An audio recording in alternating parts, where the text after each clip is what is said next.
Welcome to 9 Minutes of Wonder. I'm Betsy Hedberg. I hope this podcast will help you rekindle your sense of wonder for this awe-inspiring world. If you like what you hear in the next few minutes, please subscribe and share. Hi, welcome back. Today is December 12th, the day I'm releasing this episode, and it is a big deal because it's National Poinsettia Day in the United States. I don't know if you knew that, but that's the truth. So get ready. These are really ubiquitous, usually red flowers, sometimes white. Honestly, they're not my favorite. I just have never thought they were as beautiful as I think most people think they are. But I have learned a lot about poinsettias, and I'm going to share some of that with you. So let's go. So it's poinsettia, not poinsettia, right? Since there's an I in there. But I won't judge you if you say it poinsettia. Don't worry. Say it how you like. I'll say poinsettia. But after listening to this, you might prefer to say National Quetzalcoatl Day, using the Aztec name. I'm going to call them poinsettias because that's what we call them where I come from. But I realize that they have different names in different countries, and I'll explain a little more about the names in a minute. Did you know that about 70 million poinsettias are sold in the United States during the 6-week period leading up to Christmas? So they're totally everywhere, right? I'm sure you've already seen a ton of them, and you're going to be seeing a lot more if you're in the United States or many other countries like Mexico and many European countries. Before I go any further, though, why am I talking about these flowers on a podcast about wonder and awe? I do not think they're awe-inspiring, and I don't expect you will either. But I sometimes like to talk about some of those ubiquitous things that we all take for granted or that we don't pay much attention to. Because when we pay attention to things on purpose, then we can appreciate them a lot more. And we can marvel at how they even exist and why they are the way they are, and other big questions as we look at them. So it might even instill a little bit of wonder in your mind, or at least make you think there's more to the story. And I think that can be a good thing and kind of fun. So what are these plants anyway? What's their background? They are a part of the euphorbia plant family, which is a huge plant family around the world. There are succulents in Madagascar that are the same family, euphorbia. And there are more than 100 varieties of poinsettias. They come in white, cream, pink, purple, orange, and yellow, and then they have the marble and bicolor varieties. I've seen some of those at the Botanic Garden, and they're interesting. I think they sometimes look like they're unhealthy, but they're just bred that way.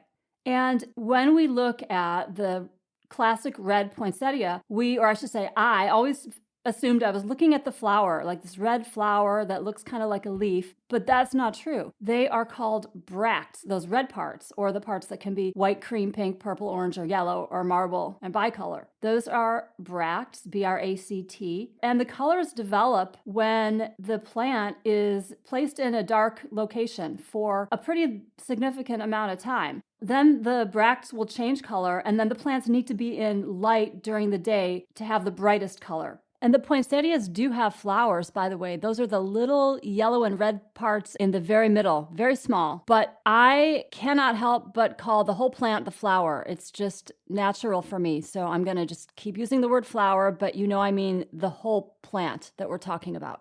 Not to be too confusing. You may have heard that poinsettias are poisonous, and believe it or not, they're not. Don't eat them, right? Of course. Don't let your children or your pets eat the poinsettias, but they're not very poisonous. They did an experiment where they tried to figure out the poisonous dose of poinsettias, at least for rats, and they couldn't even find it. Like, the rats stayed alive and they were fine. They probably had stomach aches, but even after reaching experimental doses equivalent to eating 500 leaves or nearly 1 kilogram of poinsettia sap, the rats were okay. So it's not going to kill your dog. It's not going to kill your cat. It's not going to kill you, but don't eat it, of course. Not tasty. I mentioned a minute ago that the euphorbia family is worldwide. And poinsettias themselves are indigenous to Mexico and Central America. And they actually grow in the wild from Mexico as far south as Costa Rica. This is one thing I think is fascinating. They can be 3 to 4.5 meters tall, growing on these tall stalks. So that's about 10 to 15 feet tall. And if you listen to this on my YouTube channel, I will have a picture that goes along with it. And you can see, or of course you can look up photos. But they're really tall, kind of spindly stalks. Scientists think that the original poinsettia plant came from the Mexican state of Guerrero, which is the state that includes Acapulco, and they've done DNA analysis to figure that out. Poinsettias were first cultivated by the Aztecs, maybe about 500 years ago, and it was and still is a ceremonial plant that is used on altars. And Franciscan friars started to use poinsettias on their altars or in their churches as well. In the Aztec culture, they're often referred to as the leather flower. I guess that those bracts do look kind of leathery, don't they? They're considered a symbol of purity, and they're also called the star of the Aztecs. And in Mexico and Guatemala, it's also called the Spanish La Flor de Nochebuena, or the Christmas Eve flower, or sometimes Flor de Navidad, Christmas flower. There's a Mexican legend from the 16th century. There was a poor girl named either Pepita or Maria, depending on which version of the story you look at, and she could not afford to buy a present for Jesus' birthday. So an angel came to her and told her to gather a bouquet of weeds to place on the church altar. And she did that, and guess what happened? The weeds transformed into these beautiful poinsettias with the red-colored bracts that we all know today. The Aztec word for poinsettia is Quetzalcoatl. Of course, I didn't pronounce that perfectly, but that's what it is, more or less, meaning flower that withers. So there are various names and meanings of the what we call the poinsettia flower. And when you picture this tall, spindly stalk with these thin red leaves at the top, you can kind of see how they would call it that, flower that withers. Interestingly, the poinsettia is also called the Ataturk flower in Turkey, and it's really popular in Turkey because the man known as Ataturk, the founding father of the modern Republic of Turkey, was in love with these flowers. These were his favorite flowers, and so now they represent patriotism to many Turkish people. Okay, let's go back to today, December 12th. I know you might not be listening to this on the day, but December 12th being National Poinsettia Day in the United States. And I'm going to just say a little bit about why we call it poinsettia today and why it's December 12th. December 12th is the date when the man named Joel Roberts Poinsett, who was a South Carolina congressman, died. And he is the one who brought the poinsettia to the United States from Mexico. I'm going to say a little bit about this guy, Joel Roberts Poinsett. Not that I think he's awe-inspiring or wonder-inspiring, but because I would be remiss if I didn't talk a little bit about him.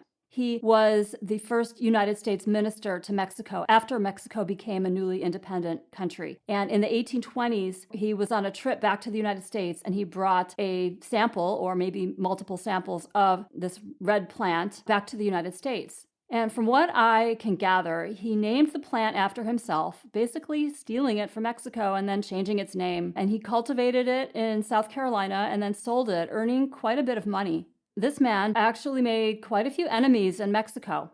And they started using the word poinsettismo in Mexico to describe arrogant meddling in that country's affairs. And he basically got himself kicked out of Mexico and had to resign his post because he was that unpopular there, kind of telling everybody what to do and how the United States wanted them to do it. So this is one of the reasons that you're unlikely to hear the word poinsettia if you go to Mexico. They'll call it something else. Joel Poinsett was also a South Carolina slave owner, and he oversaw the forced removal of Native Americans who had to leave their homes and travel westward on the infamous Trail of Tears. So for this reason, some people would like to change its name and just not call it poinsettia anymore. It could be called another name, like Quetzalcoatl. And if you say that a bunch of times, maybe it'll stick. Quetzalcoatl. But I kind of can't see this happening anytime soon in the United States. But then again, 153 birds are getting new names for very similar reasons. So you never know. I don't hold anything against the flower itself because it's an innocent flower. It was just picked from central Mexico. And now that I've learned more about it, I actually appreciate it a lot more. And I think it's more beautiful than I used to think it was. So I think that's kind of the power of knowing about things or knowing details and background of things. Sometimes there is such thing as knowing too much because it spoils something that you love. In this case, it makes what kind of is a boring flower for me a lot more interesting. So hopefully you feel the same. You can change the name in your mind and in your speech if you want to or not. And then enjoy the flower's lovely festive colors this holiday season and imagine it growing wild on tall stalks in balmy Mexico.